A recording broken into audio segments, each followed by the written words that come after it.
again. And we're back with Evan McKenzie. And Evan, I'll let you pick up with the challenges that these associations create and have, as well as the broader challenge to democracy that they pose. All right. Let me see if I can find the right, here we are, Oh, I okay. may have to, or you should still have Yeah, I screen got it. sharing. I got it.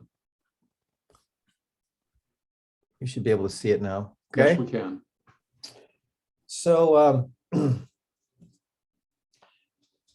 the issues, the challenges that face the associations, I'm speaking now of after turnover, like after the developer has has built the place and has sold the units, and now it's being operated by the residents. So first problems often begin with discovering that the place was not built correctly, defective original construction. And, you know, when I was a practicing attorney, and this is what I did mostly, was represent condo and HOA associations in lawsuits over defective construction. And it happens all the time. So that leads to, if they don't do it, and they need to get on the stick on this because there's a statute of limitations. So if they're going to do this, they have to do it in the first 2 or 3 years of the life of the project. If they wait too long, they lose the right to sue. And then the cost will fall on them. Then we have the next thing is just, you know, apart from that, even if it's built properly, the inevitable wearing out of major building components. This is just what happens. I think it's one of Newton's laws, you know, entropy or something like that. You know, everything just falls apart. Everything just gravity and rain and everything just falls apart. Stuff just wears out. And the problem here is that the entire institution assumes that the owners are going to set aside the money year by year, month by month, to take care of all these repairs. And everyone who has studied this agrees that that doesn't happen. They never put enough money aside. Then we have unexpected events. And this is where I focus. I wrote this Washington Post article about this during the summer after this collapse in Florida, because climate change is really, it's raising issues that were never planned for at all. And for example, issues like water intrusion, salt water seeping into the concrete pillars and the foundation and the parking garage of buildings and rusting and eroding the rebar, causing the building to collapse. This is what happened in Florida. Well, there are thousands upon thousands of beachfront condos, Pacific, Atlantic, Gulf Coast, all over the place. They have the same issue. Sea level rise, where, you know, remember you probably saw these recent rainfalls in New York City, where now storm surge is so powerful, the seas are so high, the hurricanes are so intense, that there's water pouring into the New York subway system. Well, that was never anticipated, nor was it anticipated that condominium buildings that are entirely in private hands and under private control were going to have the same types of problems. And they have them right now. Wildfires. This piece I did at the Washington Post, they cut a lot of this out, but any of you may remember that a few years ago, there was a terrible wildfire in Northern California in Chico. They called it the Camp Fire, that destroyed an entire town, the town of Paradise, California, which is up north of Sacramento in the area of Chico. And you know, I happen to know a lot about this one because my sister was in Chico when that happened. She was a school psychologist at the high school, at one of the high schools in Chico. She happened to be there at this time. And she was going to be staying with a friend because they live in San Francisco, and she'd retired and was working there on a contract, short term. And she was going to be staying with a friend who lived in Paradise. And only by accident, her husband said, hey, you know, I think I'll come with you. Let's make a vacation out of it. Let's stay in a hotel. And after you get done teaching or, you know, working with the kids, we'll go camping. So they were in a hotel when the fire started. And my sister's friend in the house that she was going to be staying in had to flee for her life, and the house burned completely to the ground. She barely escaped with her life. And the reason all this happened was because there's only one way in and one way out of Paradise. Too many people, too much construction, and nothing was done to protect them against wildfire. And incidentally, it turns out that Butte County was advised years before this happened of this very risk by experts. And the county said, and they said, you should stop development and we have to spend money. We got to build roads. We have to change construction. We have to change a lot of things, private and public expenses. And the county said, no, it'll be fine. It'll be fine. Well, a lot of HOAs around the country have to retrofit their property for wildfire risks, for sea level risks, for flooding from surface water, just plain old rainwater. And another thing is nitrate buildup in soils. There's a fertilizer builds up in soils, and at some point it reaches a level where under EPA regulations, the nitrate has to be removed. Well, if you're a private property owner, guess who has to do that? I mean, I could tell you stories about this. I mean, I had one case I worked on for years involving an HOA that discovered that they had a landfill in the center of their development, the gigantic, beautiful green space in front of around which their homes were gathered was actually a landfill that had been there since before World War II. It had cars in it, it had batteries, it had industrial waste, and it was their responsibility to get rid of it. It was almost a Superfund site. So these are the kinds of responsibilities that were never, ever anticipated for these HOAs. Climate change is really changing the picture. Then we have, just routine natural disasters, HOAs and condos in Florida, Hurricane Katrina. This leads to associations having gigantic responsibilities, $1 million plus responsibilities that they don't know how to carry out. And they're not prepared to carry out through no fault of their own. They just aren't. Let me see what I got a question here. I remember a case in Evanston from the 80s, a brand new condo building east of downtown had so many defects that it wound up in court and the tenants had to be moved out. Oh yeah, while the building was brought up to spec. My father used to say, never be the first owner of new construction. Yeah, well, this happens. This absolutely happens. I mean, I was involved in litigation, as an attorney when those things happen. So, and sometimes another risk here, another challenge is managing litigation. If we have time, I'll show you some examples of how associations have simply through lack of understanding have brought disaster on themselves through mishandling litigation. So now I won't go through all the details on this, but I hate to keep saying I told you so, but I always feel like, these, you ever see the science fiction movie where the scientist is telling people, look, I was looking through my telescope and I can see that this comet is going to hit the earth, or the Gulf Stream is going to stop flowing. I know it is. And suddenly we'll have the earth will freeze, and everyone says, oh, you're crazy, but to the scientists, it seems very obvious, they can just see it. They're looking right through their telescope and they can see it. And this is what has troubled me because I feel like I've been saying this for a long time. And it's only recently when people started to, local government officials and state legislatures started to think, well, wait a minute, maybe there is, an issue here. Maybe we do need to offer some kind of support, some kind of help to guard against some of these problems. So now this is the incident I'm talking about. I'm sure you know, but just a brief recap. June 24th of this year, Champlain Towers South, 12-story beachfront condo collapsed, killing 98 people. I think it's actually 99, but it's just under 100. When it happened, I told my partner and I were sitting, watching the news, this disaster, and I said, I'll bet you anything that it will turn out that the association has known for years that they had this problem and that they didn't have the money to fix it, that they couldn't find a way to fix it, didn't have the money, couldn't afford it, couldn't get. And of course, within a couple of days, it came out that's exactly what happened. They were warned years ago that the rebar, which is the steel reinforcing, it's almost like it's bars, literally steel bars inside the concrete of the building, was deteriorating because salt water was penetrating through the concrete. Concrete is porous and it needs to be constantly waterproofed where water gets into it and goes all the way through to the rebar and erodes it. And it's almost like what happened in the World Trade Center where jet fuel melted the steel supports and then the building pancake. That's what happens here. That's what happens when the rebar deteriorates. They were told about this. They had engineering reports. Even the city, which does a great job of inspecting the buildings every 40 years. That was sarcastic. No, this was Miami Beach's responsibility here, Surfside, right? We'll show up in 40 years. Yeah.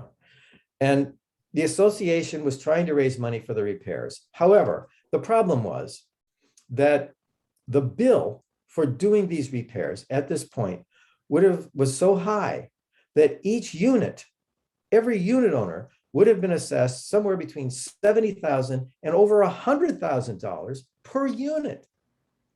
And many of them didn't have the money. Now, this has happened many times. We know people here in Chicago. I know of people, I'm sure Dick knows of people, and others, you may know of people that have been hit with $20,000, $30,000, $40,000 special assessments. This was even bigger than that. And that's what needed to be done. And they had nowhere else to turn. Now, you may say, well, why didn't they make an insurance claim? Well, insurance doesn't cover wear and tear. Insurance covers sudden and accidental loss. So if you don't believe me, then when your car wears out, call your car insurance company and say, hey, I got coverage on my car. Can I have a new car because it's worn out? And see if they buy you a new car, because they're not going to buy you a new car. And it's the same thing if your roof wears out. Call your property insurance company, ask for a new roof, and they'll laugh at you. Now, if a tree falls through your roof, sudden and accidental loss, different story. Have a car accident, different story. Sudden and accidental loss, but not wear and tear. So you don't have insurance coverage for this sort of expense, and banks don't want to make loans on it either. And the city's not responsible. So, point is, the whole institution depends on the resources of the individual owners. And most of them don't understand that.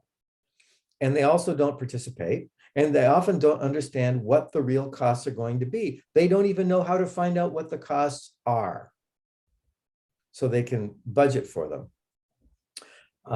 Their outside support is lawyers and managers, whoever they can pay. But a lot of associations are, in financial trouble. Now, let me just talk briefly about the politics of this, very briefly. If I know this, if you can look at this and understand it, why hasn't it been fixed? The whole debate about associations at every level, state, local, national, is dominated by producer interests. And Mansur Olson, the logic of collective action, right?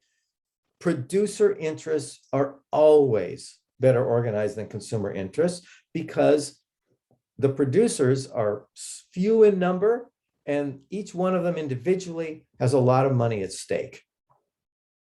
Whereas the consumers are many, many, many, and each one of them has a small interest at stake. People have tried multiple times. I've been involved in some of these efforts to organize condo and HOA owners, and it's just impossible. You can't do it. You just can't do it. To try to create a national organization, whatever, you can't do it. They won't do it. They don't see the need until it's too late. But the trade associations, the lawyers, the people who specialize in this, the lawyers, the contractors, the managers, the insurance companies, the banks, the bankers, all those who are interested in this specialty, they're all organized. And they don't want government oversight. Why? Because their view is, hey, we are the institutional support.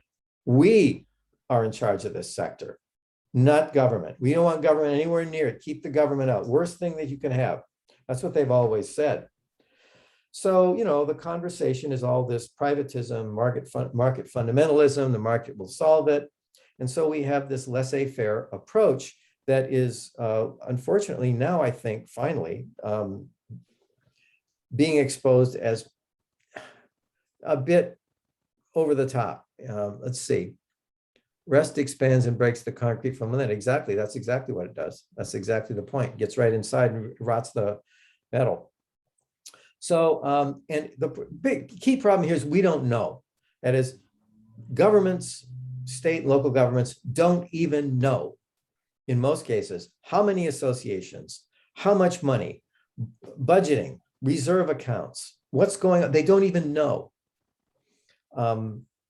And I'll give you some numbers on that. I've got a table here that will give some numbers on it. There is, in my opinion, there is clearly inadequate support, inadequate oversight, inadequate regulation in certain key areas, especially with condos and to some extent HOAs as well. What areas? Association governance. We need more transparency. We need like open meetings and sunshine laws, for associations. Dispute resolution, low cost dispute resolution. So these minor things can get solved without having to sue, and especially finances. Regulation of reserve funds, more building inspections, excuse me, consumer protection, and something to do about associations that fail. Now, briefly, this is the status of state laws regulating condo oversight. The one thing almost half the states have is lien priority, meaning if someone gets foreclosed on, they lose their unit in foreclosure, some portion of the money goes off the top from the sale when the bank sells the unit.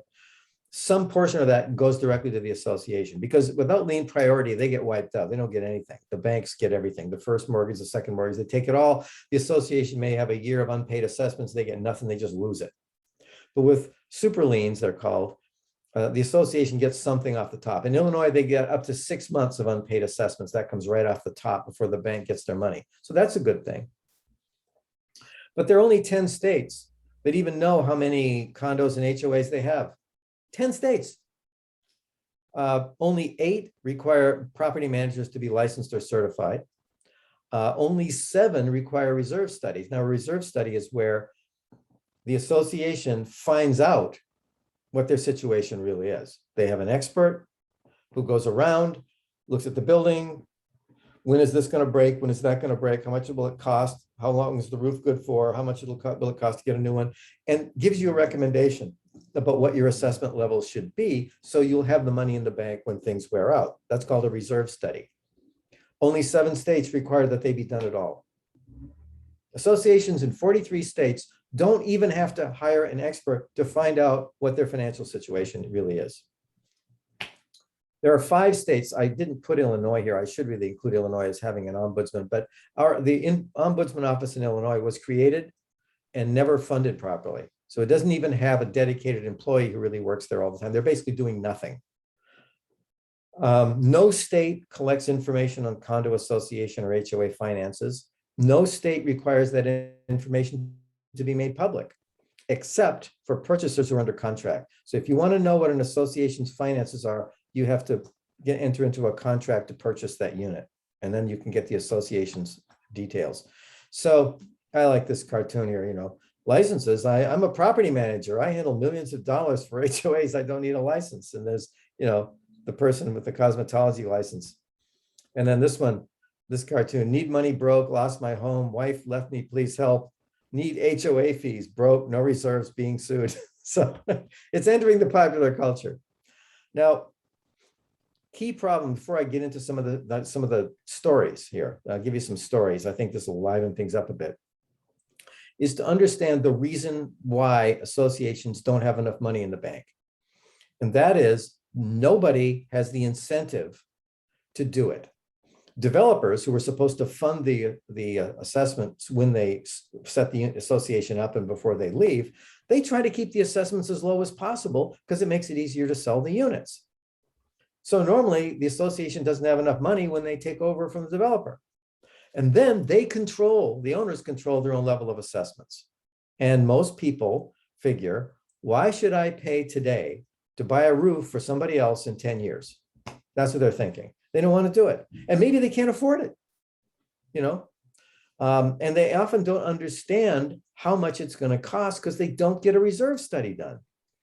And with no public disclosure and virtually no public oversight, potential buyers don't know when they're shopping for a condo. They see everything else, but they don't see the association financial status. They see the property tax amount. They see the size of the rooms. They see the school district. They can look up the test scores and all that stuff, but they don't know what the association finances are until they plunk down the money and they're under a contract to purchase. I don't think that's soon enough. Now, I will briefly just state, I hope you'll believe me when I say this. This has been studied by a number of people to the extent we can get access to the data. And nobody who has studied this thinks that associations have enough money in the bank. Nobody. Industry estimates say probably 70%, and this is low. 70% of associations are under reserved. It's probably much higher, but it's definitely 70%. So let me just jump ahead here to some of the case studies, and we spend some time on this. And please, if you have questions or comments, just weigh in, okay?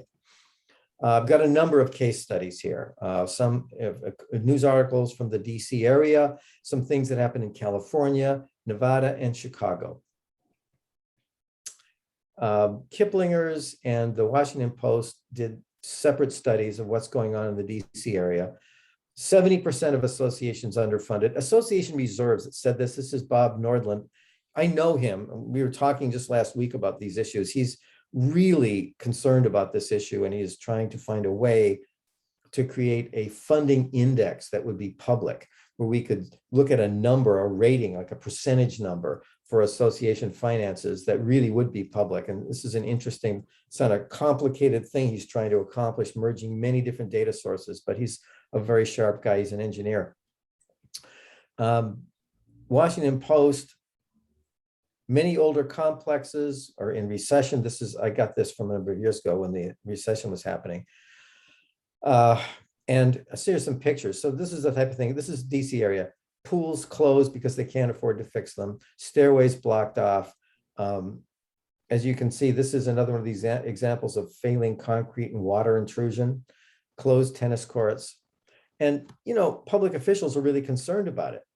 They're concerned that, like in Montgomery County, that, you know, are we going to have to take these over? And saying, we don't have the money. I mean, we can't really lend money to condo associations. What's going to happen? I mean, some people say they will have to be, you know, condemned, but the local governments have the money to do that? I don't think so. It's, you know, theoretically you could do this, but I don't think that they do have that money. And by the way, just briefly, bank loans, again, this doesn't work. Associations that are really in financial trouble can't get a loan. You know how that works? Like if you really need money and you're desperately in a hole, this is when you can't get a loan, because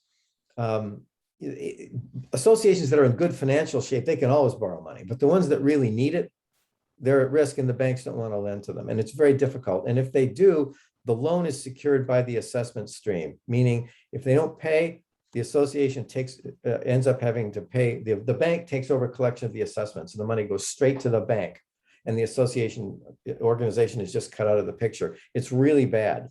And so this is risky business. Loans for these things may not even be available. Now here's get into some case studies. 1994, the Northridge earthquake, Los Angeles, San Fernando Valley, 6.7 magnitude, killed 57 people, more than 5,000 injuries, caused a whole section of the Santa Monica Freeway to just collapse, and massive structural damage. The damage was way more than $20 billion in property damage, but some of the things that show this is where it happened. Northridge is like directly north of downtown Los Angeles. That's the key area where it hit. This is the sort of thing that happened. These are condo buildings where basically just buildings literally fell down. It crashed into each other, you know, just falling, collapsing. Now, you know, these directors of these associations were responsible for handling everything.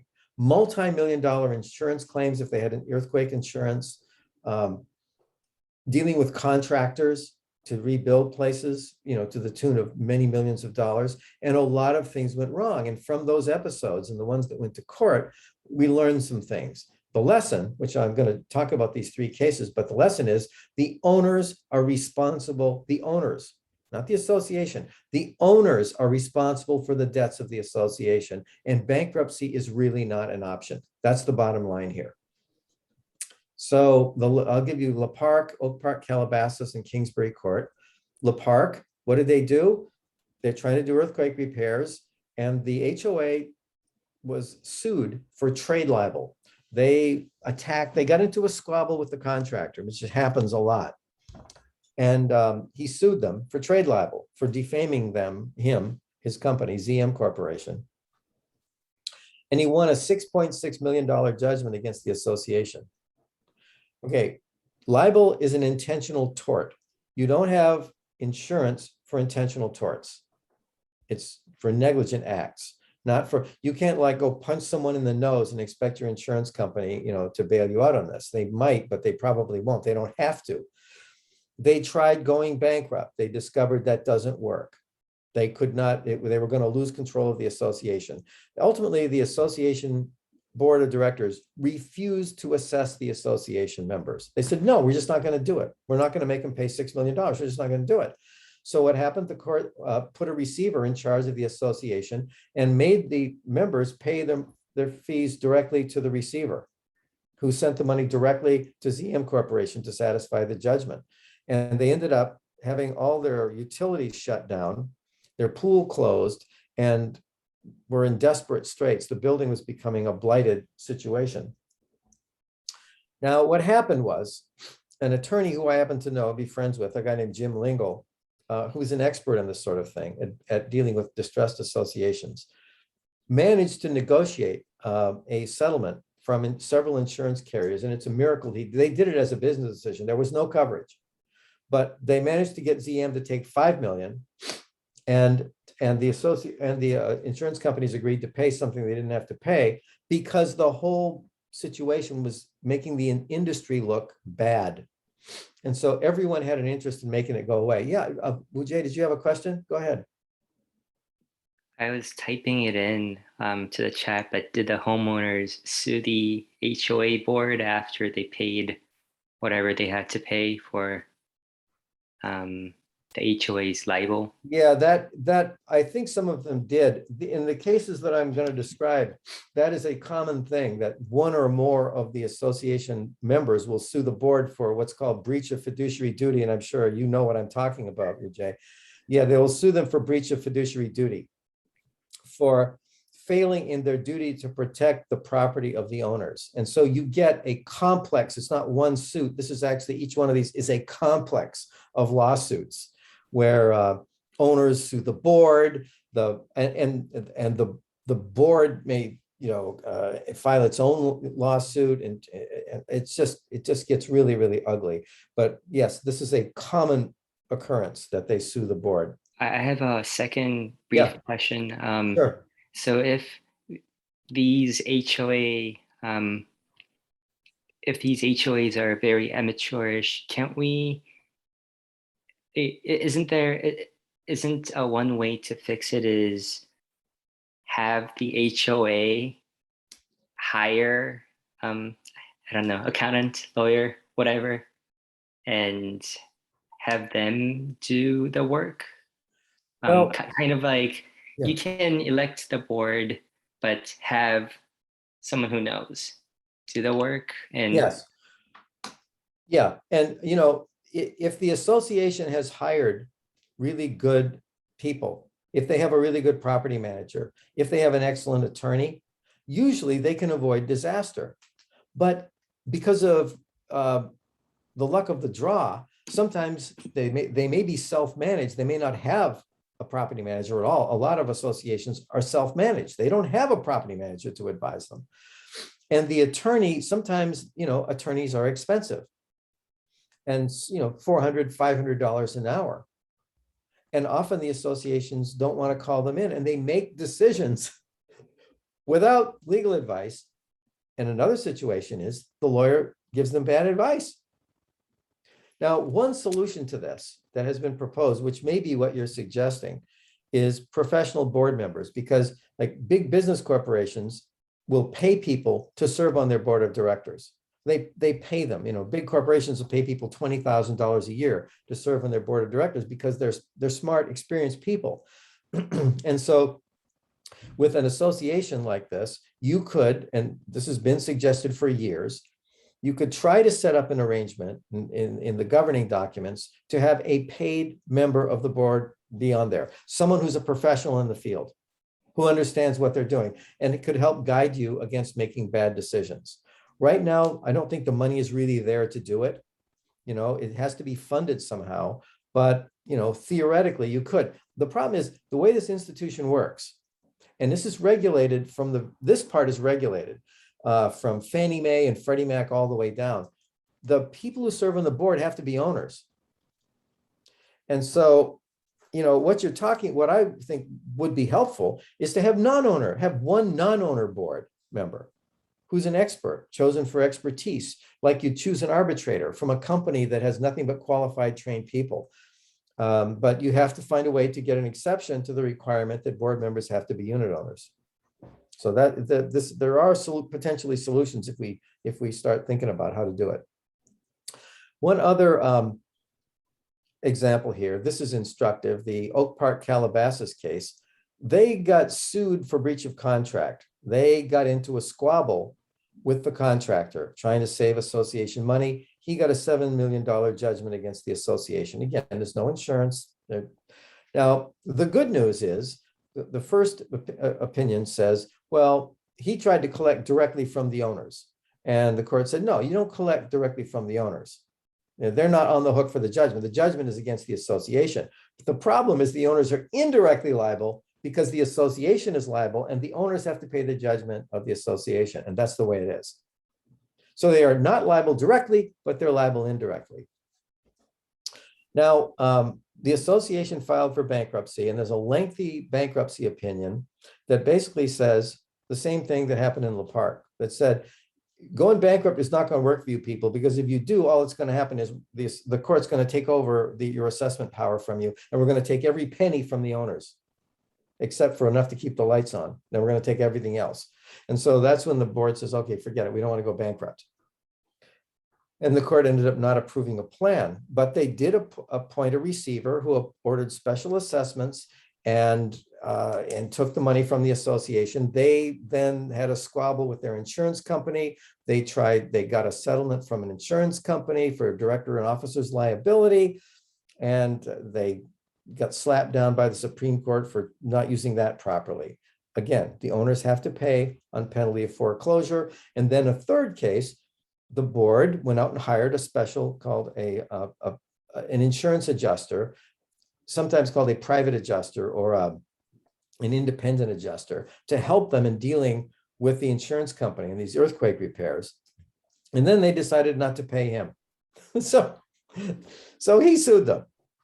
And the same thing happened. The Court of Appeal, in this case, we have an appellate court opinion saying, yeah, what we do in this situation is the court appoints a receiver, and the receiver gets the money from the owners. It's that simple. If the board won't do it, the court makes the owners pay. Lamplight Village, this one was this is a real tragedy. I'll show you a picture. Swing set, a typical sort of suburban swing set here. The top bar collapsed on a young man, a teenager, who suffered a terrible brain injury. Got a $20 million verdict, $2 million insurance policy. And so the association was on the hook for an $18 million excess verdict. They petitioned the court. The association begged people to go down there, go to the courthouse, get in early, and go into court and pressure the court to stay execution of the judgment, to stop the judgment creditor from executing. Ultimately, they got lawyers who helped them negotiate a way out of this, but that didn't have to happen.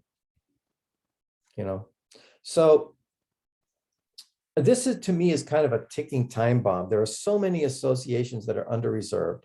Owners already don't have enough money. Major repairs are inevitable, and sometimes unusual things happen that are not covered. Mistakes, intentional torts, breach of contract, etc. And they go to the insurance company says you're not covered. They go to the bank says, well, we'll give you a third of it, but you'll have to pay the other 2/3. And they say, well, we don't have the other 2/3 because we don't have any reserves.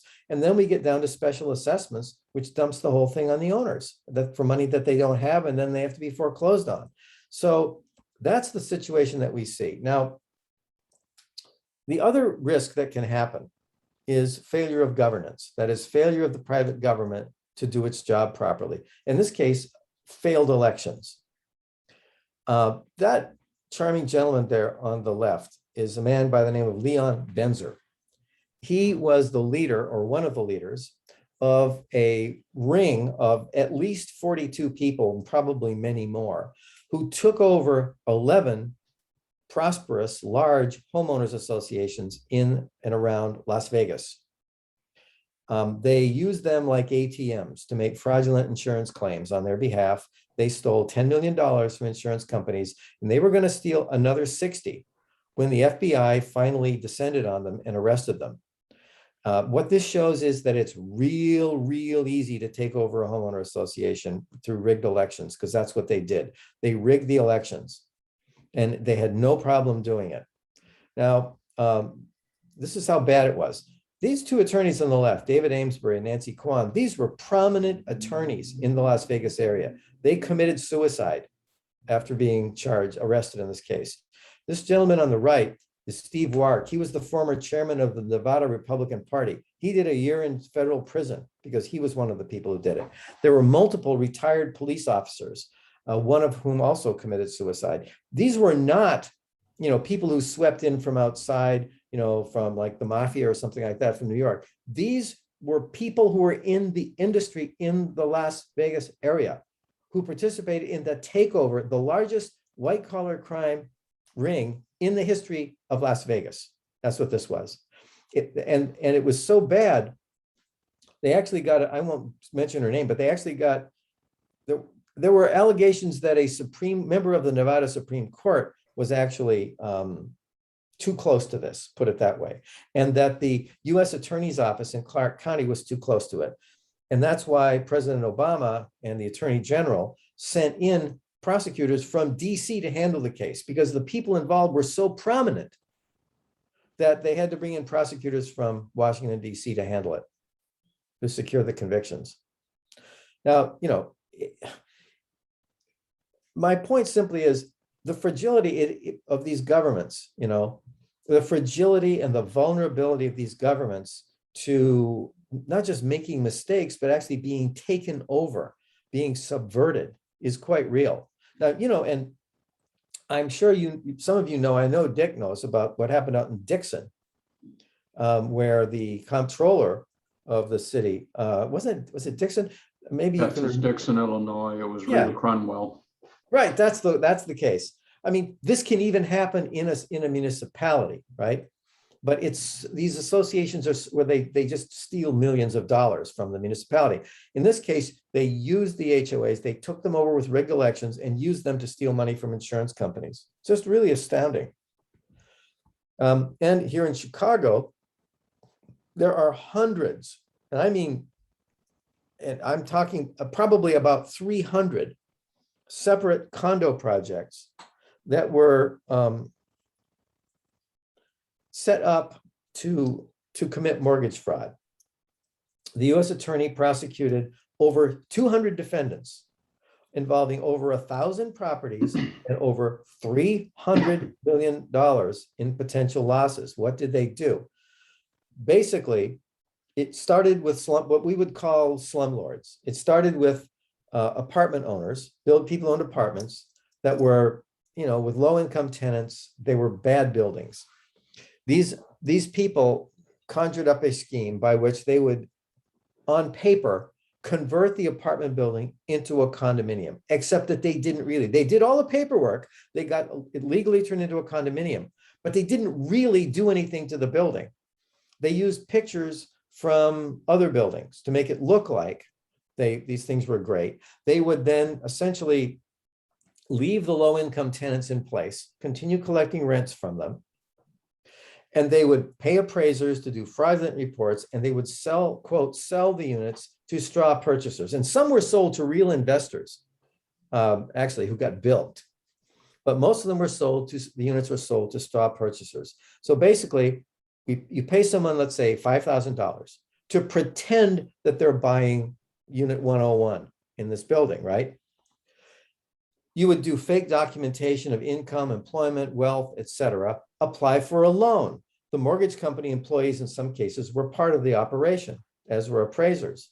So then they show up at the closing and the mortgage company ponies up the money, the bank pays the money to whom? The con artist who's fraudulently, quote, converted the building into condos, he's the slumlord.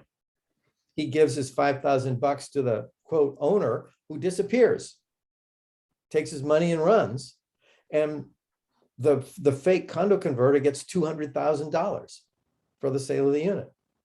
Repeat a few thousand times, and that's what they did.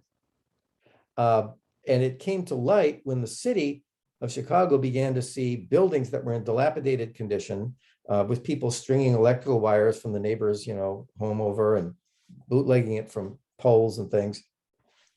And they thought they were apartment buildings, and then discovered that they were condos. And there's no condo association. There's no one to talk to. The developer's gone. Okay, so no one's paying for anything, and it basically becomes a slum. Now, what happened here was Community Investment Corporation, which is a not-for-profit lending institution in Chicago, and got involved in this through the city attorney, the housing court, and some other people. And they put together an operation whereby they purchased these and began what we call deconversions. And a law was passed called, in connection with this fraud scheme, called the Illinois Distressed Condominium Property Act, that basically says, if a condo fits these descriptions, it can be taken over by the city of Chicago, who can then appoint a receiver. It's done by petitioning the court. And the receiver, it doesn't have to be CIC, but they did several hundred of these buildings. They deconverting means they turn them back into apartments. They're not condos, they're gone. They're apartments now. So let me see what we got a question. How do we know these private governments are normatively worse? Well, yeah, I don't. I mean, I don't want to. Yeah, I'm not. My argument, as I said, is that I think the lack of support makes it really clear. I mean, there's all kinds of supports and checks and balances on local governments that simply don't exist for condos. We don't even know what's going on. We don't know how many there are. We have enormous amount of data. We have the census of governments. We have all sorts of reporting. We have open meeting requirements. We have transparency requirements, open records, Freedom of Information Act. You've got none of that with condos and HOAs, none of it. And if you know of, if I can give you a list of 1,000 or thereabouts condo associations in the city of Chicago that had to be liquidated and turned into apartment buildings. So if you can give me a list of 1,000 municipalities that has happened to, I'll say they're just as bad, because I don't think we can do that. I don't think the level of failure. It's a lot easier to sue a condo association than a city. And it's a lot easier for a city to go out and get credit than for a condo association. Yes, my point. That's my point. That's my point. There is all kinds of institutional support for municipalities that doesn't exist for these associations. And when libertarians take the position that, well, basically we can do all the same thing by private means, my response is, why are so many of them failing? Because you can't. There has to be institutional support for them, or they're not going to last. So now I just think this is useful. This just what's in the Condo Act gives you a sense of what was going on and how bad it was. How did they define in the act what distressed condominium property means? Okay, this is what was happening. 50% or more of the units are occupied by squatters. B, serious code violations. C, 60% or more of the units are in foreclosure. Now remember, there are hundreds of buildings that fit these descriptions, hundreds. This is my favorite, D. There has been a recording of more condominium units on the parcel than physically exist. Isn't that great? I mean, they were selling units that didn't even exist. Utilities shut off. 60% of them not paying their property tax. Oops, I'm trying to get my cursor over this chat. I can't. I'm having no luck with this. We'll can take just it as say a- it. There it is. Got Go it. ahead, Okay. Wujay. Do HOAs for underperforming condos choose to turn them into apartments? Yeah, that's what I'm going to cover next, Ujay. I'm going to get right to that. There is a way to do that. Yes, you are absolutely right. Which is this, deconversion. There is a provision that has been in the Condo Act in Illinois since 1963, since the Condo Act was written, that allows a supermajority of owners to sell the building, to basically and turn it into, to deconvert it, to turn it into an apartment building. And this one right here is one of the buildings that it happened to, one of the big ones. That is River City. You see it down here in the bottom. That's River City. Of course, there was massive litigation about this, but this is section 15 of the Condo Act, and without going through all the details. Now this has, realistically in Chicago, it's 85%. The limit is 85% by virtue of the city ordinance. But basically, here's the principle statewide. 75% of the unit owners can vote to sell the property, and that would mean sell it to an investor who wants to turn it into an apartment building. And that action is binding on all the unit owners. So if 3/4, or in Chicago, 85% of the owners want to sell the building, the other owners are required to sell. And when they do this, the owners who dissent can, if they want, say, well, I'm not getting enough money for my unit. Then you can have, just as you would with eminent domain, you can have appraisers, a panel of appraisers determine the fair market value of the unit. So you do get fair market value. In fact, usually the owners do a little better than market value, because usually, to avoid litigation, which is very common in these things, to avoid litigation, the deconverter will give people a bit more than the market value of the unit, just to avoid the protest and the expense. So, and this is, we've got the ICL, the Illinois Institute for Continuing Legal Education, offers an entire course on how to do this, how to deconvert condos. This is an article from Forbes explaining how to do, what you should know about condo deconversions. And even the Division of Real Estate, the State Department of Real Estate, has a helpful pamphlet that they give you on how to do a deconversion. This is just some, as I said, I have a database from the city. It looks at this point as though there have been something on the order of 650 deconversions. That's in addition to the approximately 300 that were done by CIC because of fraud. We have another 600 to 700 that were done because the associations are struggling financially. This is the second wave. So to me, I say the first wave is the fraud condos, and the second wave is the condos that aren't making it financially. And as you can see, they range widely. They may be, 30 units, 18 units, or they may be hundreds and hundreds of units like River City, an $89 million deconversion. And the reason, and there's articles about this, you can read interviews with people explaining why they're doing it. The deconverters are investors, they're investment firms, and they target projects. They research them, and they find ones where they're facing repairs that they don't want to pay for or can't pay for. The developers can fix it. The person who buys it, if it needs a new roof, the developer of the condo deconverter can put the new roof on, but the owners can't, or it's not worth it to them, or they don't have the capital. So, and also, it has to do with markets. It's complicated, of course, but, we happen to be at a time now where, there was probably an oversupply of condo housing because of the massive housing boom that collapsed in 2008.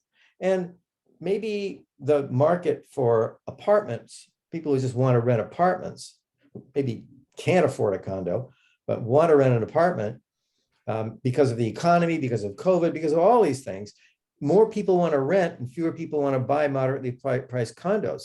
And so there's market pressure, where a lot of the people with capital would like to have an apartment building rather than a condo. So basically what it amounts to is you can buy every single unit in the building,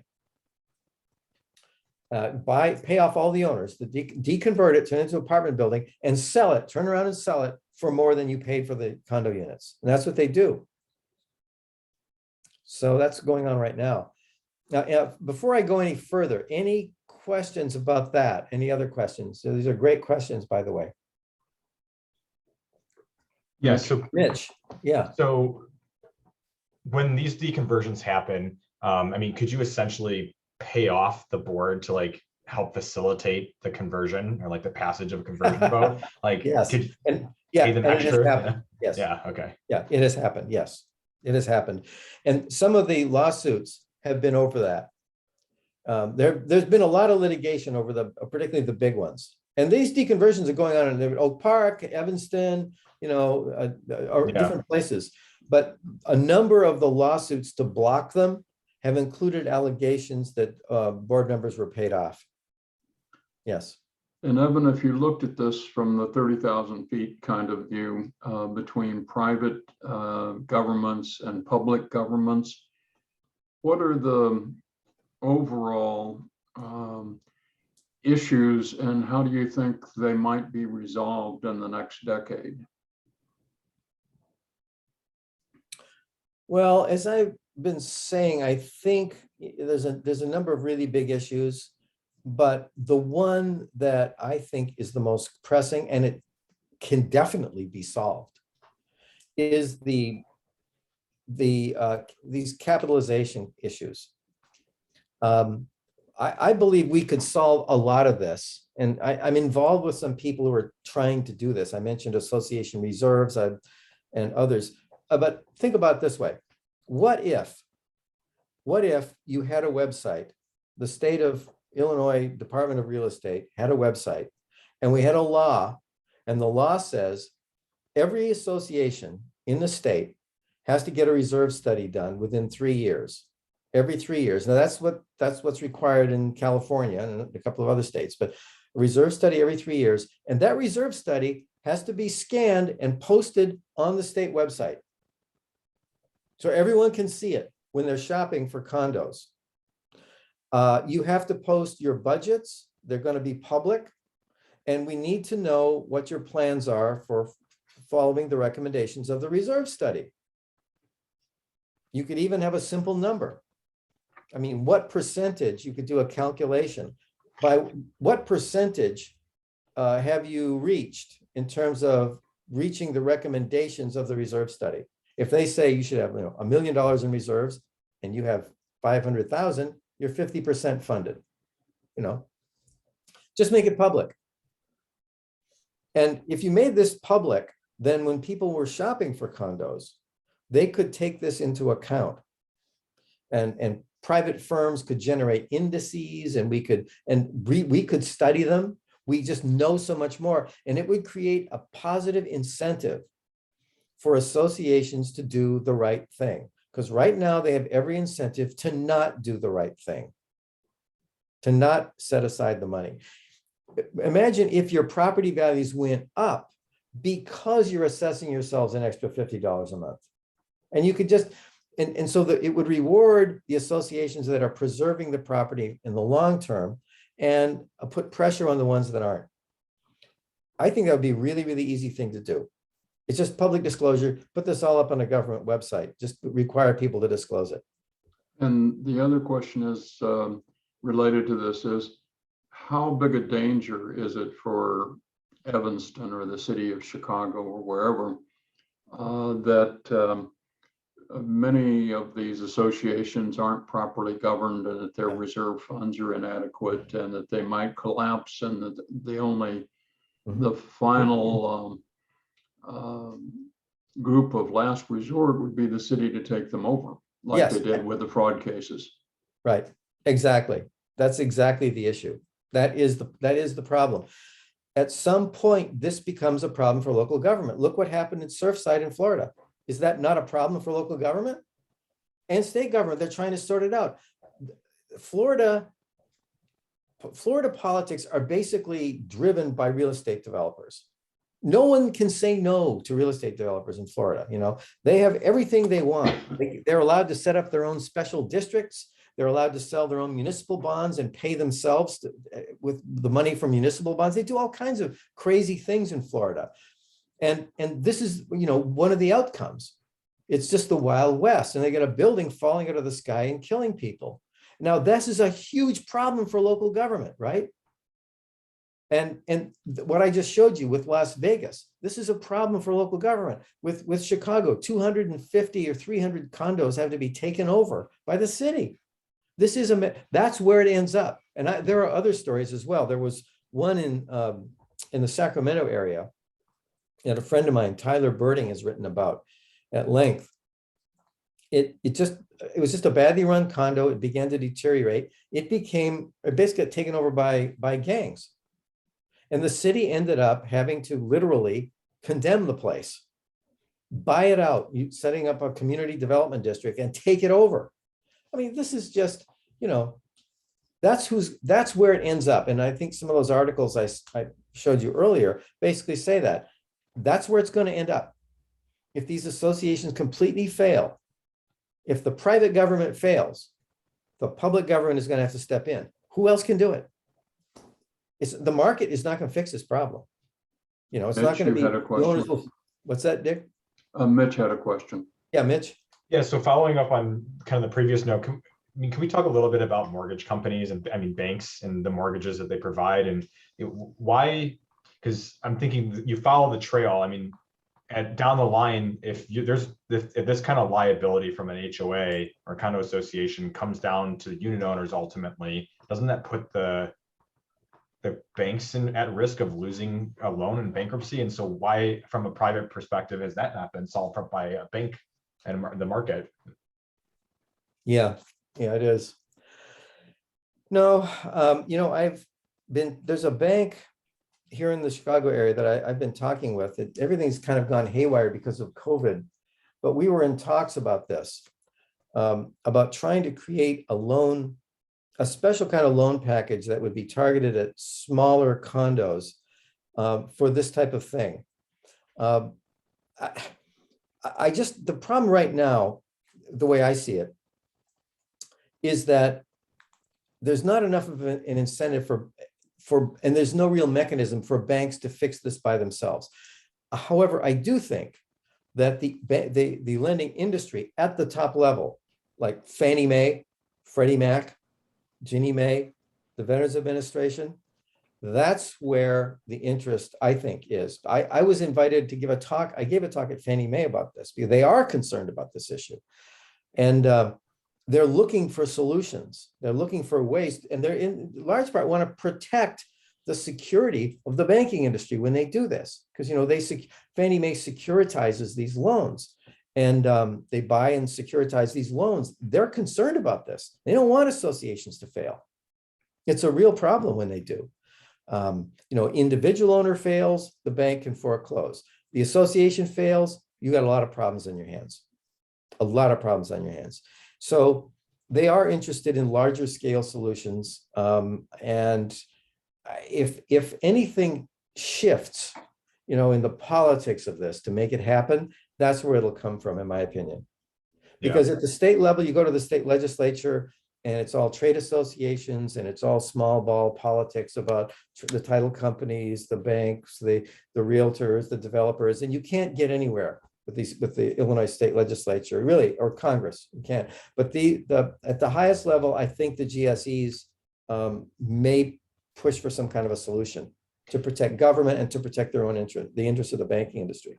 So do they have data? I know that we don't have a lot of data at all in this, but do we have data on like the failure rate? And is that rising? Is there a trend that's currently kind of happening that would maybe help push that along? Or no, we don't have good data. The best data would be, in my opinion, in the hands of Fannie Mae. Because Fannie Mae, since 2010, they never used to worry about condo finances, but starting in 2010, they began to gather data, and they have a lot of it. So now when you sell a condo unit, you want to buy a condo unit, they do require that they have to be supplied in order to approve the loan. They have to be supplied with data about the condo association's delinquency rate and a number of other things. I think I have a slide that shows all the things they're asking for. And they have this data. But and I've tried to get it. And so have some other people. The problem is it's not in a form where it's easily accessible. That would be the mother lode, I think, of data on this, on condo finances. The loans they've turned down and hopefully the loans they've approved. right. But right now we don't have it yet. No one's got it yet.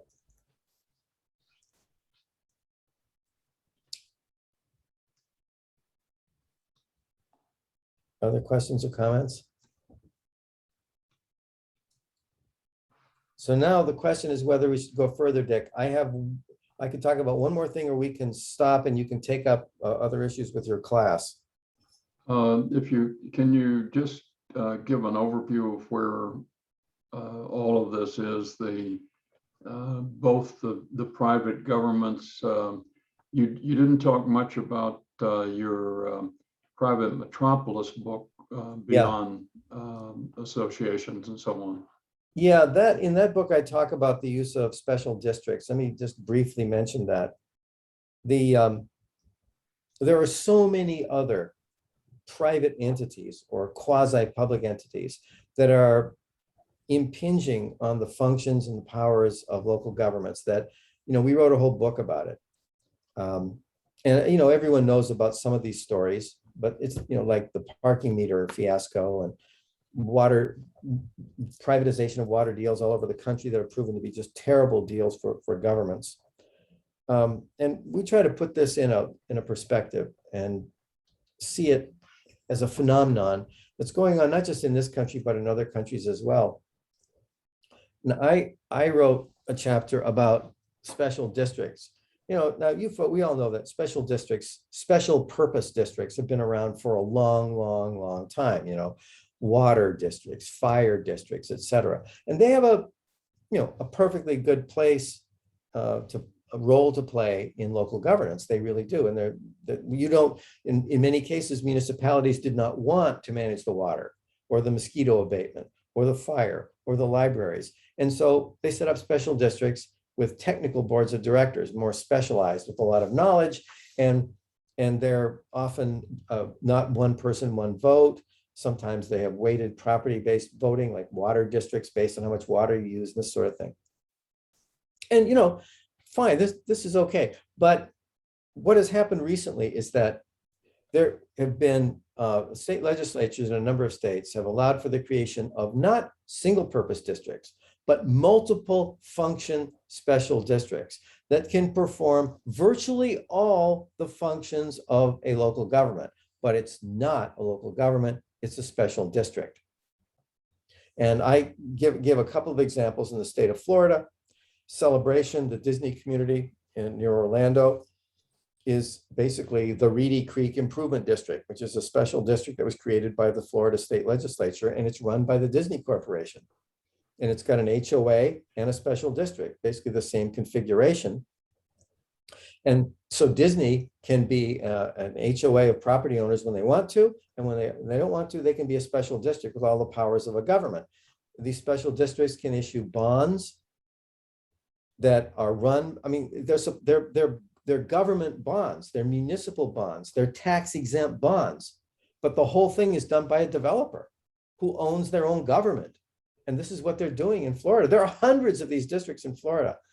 They even have them in California. They're much more tightly regulated in California. They have them in Texas. They have them in a number of other states where you have a special district that evades a lot of the restrictions that municipalities operate under, but does basically the same things. And so that's what that chapter is about. And I think this is another one of these, developments where we end up with kind of an illiberal alternative to traditional local governments, supplanting them. We had another chapter in the book about McPier. Basically, the special authority that was set up to manage this massive Navy Pier and McCormick Place and all this. This is not run by the city council. It's not run by the state legislature. It's run by a little invisible board that nobody ever sees. Nobody even knows who they are or what they do. And this is going on all over the country with the special authorities and special districts and special purpose entities doing, carving out piece by piece many of the things that general purpose local governments do. So you have a city council, Dick Simpson is one of the great, obviously probably the world's greatest authority in the Chicago City Council.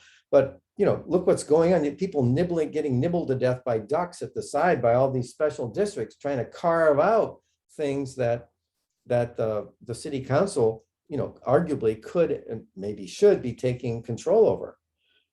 So that's the phenomenon we're trying to blow the whistle on. So is there any way to restrike the balance between what is properly a public function and the advantages of private efforts Yeah.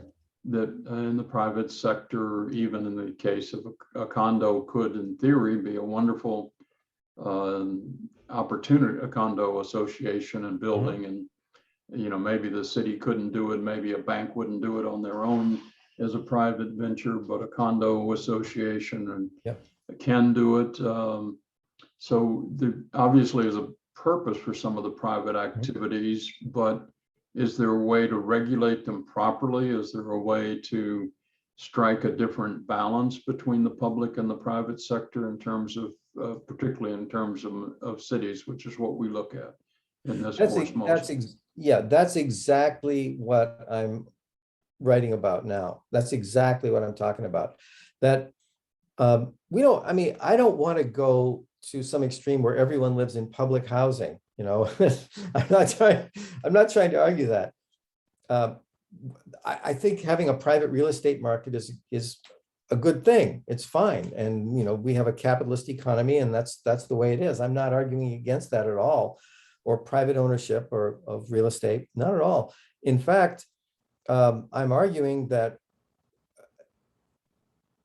it needs to be preserved, that there has to be a framework for private enterprise. And I think where the United States is really going big picture here throughout our history, when our government fails, when it gets into big problems, it's usually because of the lack of public control over private enterprise. And I don't mean taking it over. I mean regulation, support, and oversight. That's what I'm talking about. And I think that it was true for railroads. That's why they created the Interstate Commerce Commission back in 1888. Why did we create the Securities Exchange Commission in the 1930s? Because the stock market cratered and destroyed everything. And the same thing happened, you know, when we tried to, every time we deregulate the real estate market, it goes haywire every single time. First, there was the savings and loan. We deregulated the savings and loan. The whole industry melted down and they're all gone. There aren't anymore. They had to be bailed out by the federal government. Then we deregulated housing again and securitization, completely deregulated, let Goldman Sachs and all these people securitize millions of mortgage loans. The global economy collapsed. This is the same kind of issue. This can all be made to work, but it isn't going to work properly with just an this religious belief in an unregulated free market that is, you know, governed by some sort of invisible hand. It doesn't work. It requires oversight, regulation, and management to some extent. And it's striking that balance is the key. That's why I said, you know, I'm not proposing that we take over associations, liquidate them. I'm proposing that we make their finances public. And let's let this market everyone believes in work and see how that works when we can see whether they've done their job or not, you know. But so that's the direction I think we should go in. I believe that, you know, these associations can and should be made to work. Some of them can't, probably. There's going to be some triage, you know, there'll be some people just don't have the capital to keep them going and they can be deconverted. That's a private solution too. But if this is not done and is not facilitated, then you get Surfsides, then you get the Las Vegas HOA ring, and then you get the hundreds of places that have to be taken over. And that, I don't think we want that, because there is too much of this housing that is in its final stages. Remember that curve, the tremendous boom starting in the 80s and 90s? Okay, the last housing that was built before the housing market crashed in 07, 08, the last ones, the final ones that were built are 13 years old. I mean, you know, so lots of them were built with roofs that, if they're taken care of properly, will last a maximum of 20 years. A condo roof, just in a small building, probably costs $1 million. So I'm just, you know, this is just, I think this is beyond dispute that unless, you know, there is some support provided, we're going to end up with a problem on our hands, and it's going to be a rolling problem that we'll experience over the next couple of decades. Let me see, I got a couple of comments here. packaging and reselling the loans too fast. That's exactly what was happening. Loans were being packaged and resold very quickly so that nobody knew what the problems were. They'd already bought, resold, securitized and resold the loans. Mortgage companies were reselling loans in 24 hours leading up to the crash of the economy. The next day Fannie Mae would buy it, or the next day Goldman Sachs would buy it, and it was all too late for anyone to find out. What about the new condo developments in downtown Chicago? Yeah, absolutely. They're definitely being built. And I don't think it's a bad thing that condos are being built. What I think is happening, though, I think this is the point about higher end. The higher end condos, the people simply have more capital. And so, people with resources can make a lot of mistakes, like rich people can pick the wrong major in college and start over, They can start one career that doesn't work out, they can try another one. But ordinary folks, we're stuck, we're path dependent, we put our capital into one path and we have to follow it through. And so the higher end condos can make a mistake and fall back on their resources and pony up the money for special assessments. It's the working and middle class people in these condos. They're the ones who are the most vulnerable. Friends of mine in the real estate industry say that they're very concerned about the supply of moderately priced condos diminishing. Higher end condos, I think they'll always be with us. They'll always be solvent. It's the lower end that need to be supported so that they will be there for people to buy in 10 and 20 years, for people of moderate income to buy in 10 or 20 years. Evan, I wonder, just as a final topic, and then there are two final hands raised, we sometimes talk about the New York, the Chicago, and the Los Angeles schools of urban studies. And I'm particularly struck, even though you came from California and were influenced by what you saw out there, it's, I think, interesting that the new book you have on, and the previous ones on Privatopia, but also the new one on Private Metropolis, came out of authors, most of whom were here in Chicago. Your co-editors are Chicago scholars, UIC scholars on this. Your new book that you're talking about deconversion ads, in Michael Pagano into the mix of editors. Is there something about somehow how we approach the topics in Chicago that lend themselves to this concern about private government? I've kind of wondered about that. I've really thought about that. There are certain things that have happened here in Chicago that we can study, and there are ideas. There's a lot of ideas that have come from this place. As you said, I was born in Maine, but I grew up in California, went to UCLA, USC, and so forth. It's a very different type of life. The politics are different. The real estate is different. And it has given rise to this LA school. And remember, we talked about this in the past, Dick, and with Dennis Judd and others. They have some different ideas. They have different urban development. They have this massive sprawl, and they talk a lot about ungovernability of areas and multi-centered, multi-nuclear development and the lack of public transportation, things of this sort. And we have a different built environment here, and we have different institutions. We have a stronger central government. We have a real big, strong downtown. In LA, they arguably have two, and I think that we often generate solutions in the Chicago area. I showed you the Distressed Condominium Property Act. That's a really innovative solution. Community Investment Corporation coming along. There's a not-for-profit lending institution that just steps up and does things. And somehow the government actually works. The private and the public organizations actually work with each other. So it isn't that the private institutions take over, but so maybe there's something going on there about a certain type of politics mixing with a certain type of built environment so that you can generate solutions and you can see the workings of the institutions right in front of you, and you can study them. And people, as Dick, as you said, people have been studying this, Chicago, as a laboratory since the turn of the 20th century. So there is something going on here. I'm not quite sure how to put my finger on it, but I think there is. And we had two final questions, I think. Mitch, did you have a question still, or is your hand just still on? Sorry, yeah. Okay, and I think Alicia was the last one.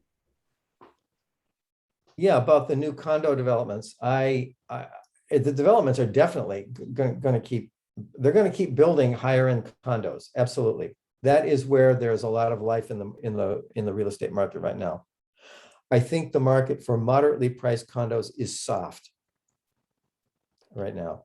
And that's part of the reason they're going through deconversions. But the rich will always be well off.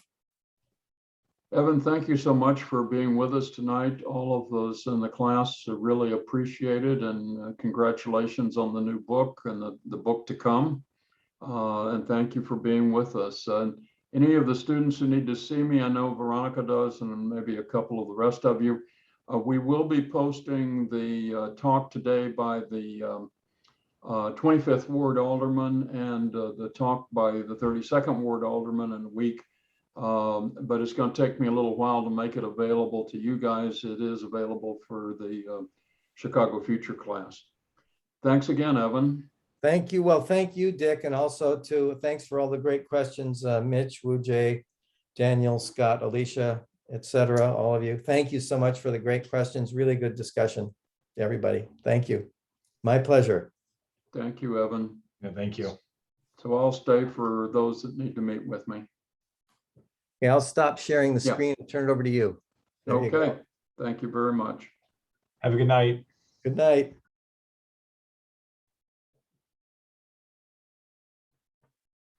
Yes, Veronica, you had a question? Yes, I do. So I just wanted to kind of get some feedback on the paper and the ideas that I had. Yeah, just run through very quickly again. I did read it, but it's been a long day. Yeah, no worries. So technically the research question is, how does the growth of the Latino population in Chicago impact their political representation in the city council, right? And Right. so And so I one gave it, question is, which decades are you going, which period are you going to look at? so that's one of, so the way that I was thinking about this, right, is doing a survey. So thinking about right now from the year that the Latino population started increasing, and doing a survey to kind of like gauge what the issues that are important for the Latino community in the city.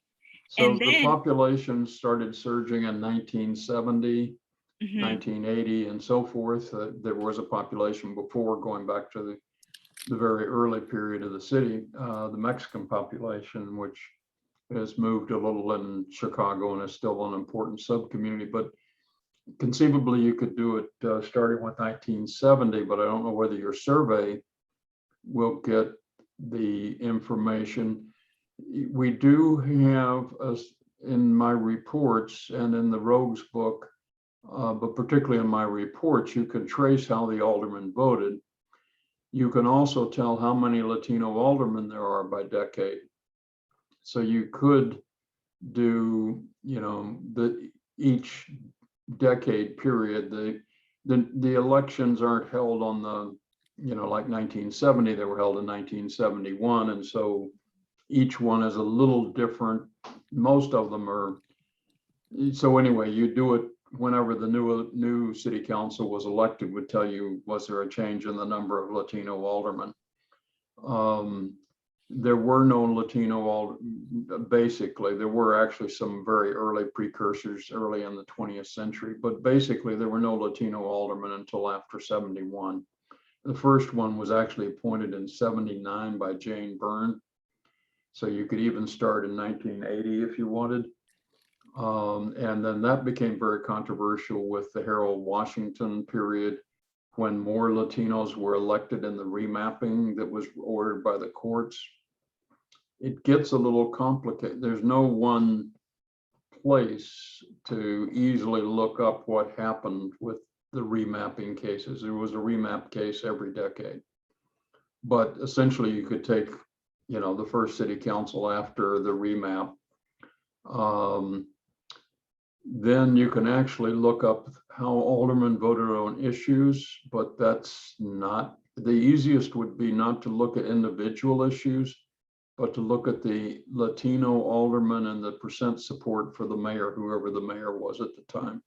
And that is available in my city council report. So you might want to take a look at my city council reports, and the last of the Rogues, Rebels, and Rubber Stamps book as a data. By survey, we normally mean, doing an opinion survey, and I'm not sure. The Latino Policy Institute has sometimes done attitudes of Latinos about policies. I don't know what kind of data you can get from them at what years. It would be much later. And I don't know if they have anything now. So those would be areas to take a look at. Gotcha. Yeah, because my train of thought for the survey was trying to gauge like Latino top priorities in the city, right? And then kind of like do a content analysis of those city council meeting agendas and the minutes to see. Well, you have, that's not going to work. Okay. You have to know the Journal of Proceedings is about 2,000 pages per year. So Okay. you're not going to easily do it. It could be done over a long period of time. And you could look at, 1 year of a journal and see what you can make of it. But I think that's going to be harder than you think it is. Gotcha. It's easier to tell how much did the different Latino aldermen support the mayor and vote on that agenda, and then look and see what issues were the main controversies and maybe how they voted on some controversial issue like the budget or police board or something. But to try and do all the issues, you need to look a little more at it. I think you're going to find it, well, it's certainly too overwhelming for this semester, but all you need to do in your paper is to show that the data could be obtained. And so you need to, but I think you're going to find it more difficult than you're thinking. It's not quite as simple. And it's the city council journal is not digitalized in the earlier years. Okay, I guess my question would be the percent support for the mayor, right? So Right. what exactly am I trying to find So out? in other words, you're finding out, is the Latino community, let's say, under Harold, after the remap, the redistricting remap order of 1986, how much did the Latino aldermen vote with Mayor Washington, who had a pretty progressive, pro-Latino agenda, generally speaking, and probably does correspond to the priorities of the community. Then in 1990, you would look at Mayor Daley. In 2000, you'd look at Mayor Daley. In 2011, you'd look at Rahm Emanuel. And currently, you would look at Lori Lightfoot, although we haven't redistricted yet. And there is this huge fight over the remap going on currently in the city council, which has to be solved by December 1st. Gotcha. Okay. Yep. That makes sense. So I think your general, and you're going to have to simplify what data you're trying to get, and that may affect the hypothesis, not hugely.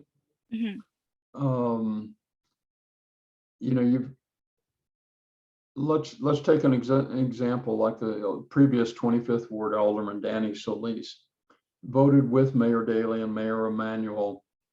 Did he really represent the issues of Pilsen? Well, you know, that gets into an argument about what were the issue, you know, what's the, Mhm. you know, what's the right way to represent Pilsen? Because the current 25th Ward Alderman, Alderman Cincio Lopez is voting, Democratic Socialist, voting absolutely opposite of how Solis voted. Mhm. Part of the Democratic Socialist Caucus, part of the Progressive Caucus. Solis was part of the mayor's establishment, head of the zoning committee and so forth. So there's some unpacking to do here that's, you know, it's not that it's wrong to do, Mhm. but it's going to get a little complicated for you. Gotcha. Yeah, definitely like the different ideologies of each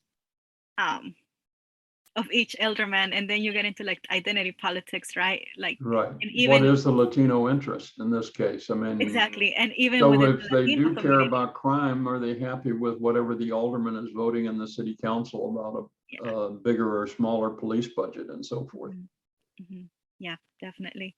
So it can be done. Your best bet is to take a couple of years and try and do a little of it and then see what you're going to have to find some simplifications, Mhm. because your idea of doing, first of all, the city council journal does not record debate.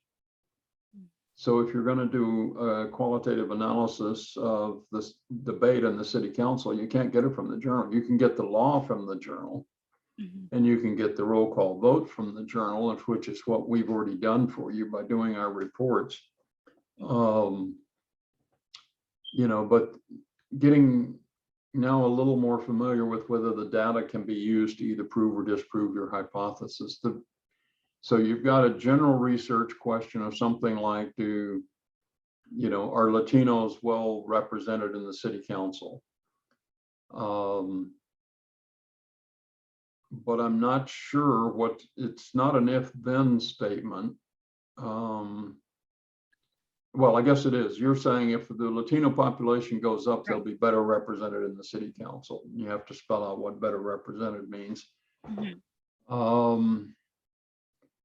And that we know the population went up. We know there are more Latino aldermen. Are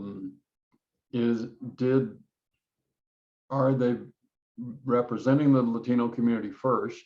And secondly, are they better representing it? Is it because there are more Latinos or not? Is harder to tell. That causation is going to be very tricky. Mhm. But the correspondence with more Latinos and better representation, I think you can, I mean, since there were no representatives of Latinos, there were in the 1970s, it was somewhere around 1980 when the first Latino was appointed, not elected. Jane Byrne appointed him to fill a vacancy in the 31st Ward when Tom Keene went to jail. I don't know. It's